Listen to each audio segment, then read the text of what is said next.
মৎস্য অধিদপ্তর জরিপে বলা হয়েছে যে শেরপুরে ভয়াবহ বন্যার কারণে প্রায় 40,000 মাছ বেরিয়ে গেছে পুকুর থেকে, যা এটা যারা মৎস্য চাষ করছে তাদের জন্য অনেক খারাপ একটা সংবাদ।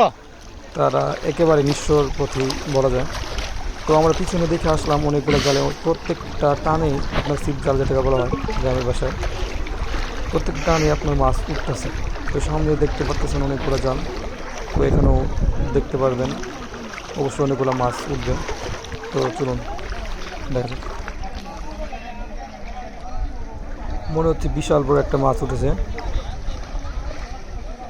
যাক, ভালো মাছ উঠছে।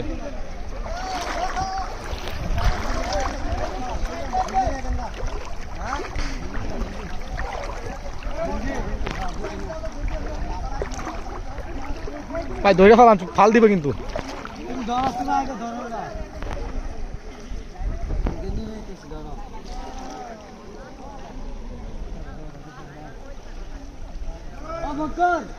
আমার গেঞ্জিটা খুলবি না,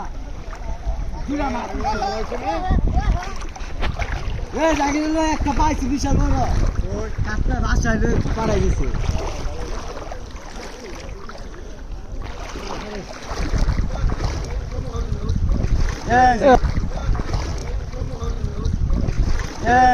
আরে কপাল নাই এটা।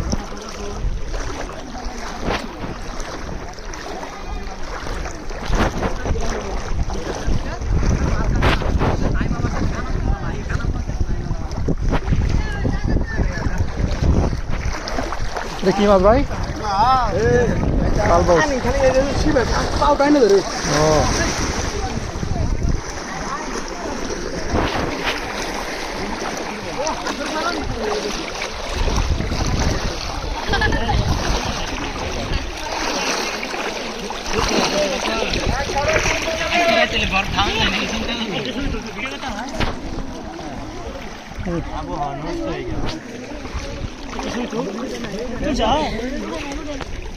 ছবি তুলছি তো।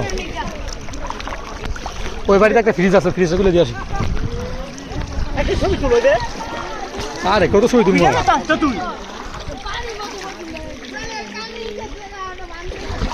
ওই বাড়িতে একটা ফ্রিজ আছে, ফ্রিজটা তুলে দিয়ে আসি। ওই বাড়িতে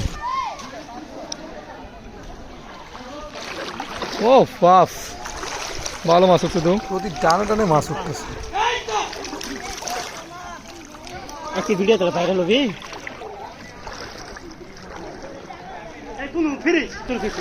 এই বাসায় একটা ফ্রিজ আছে, হয় ফ্রিজটা তুলে দেবো।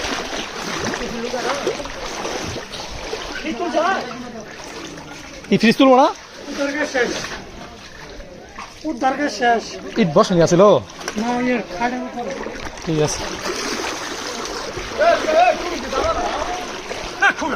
মাছ মারা তো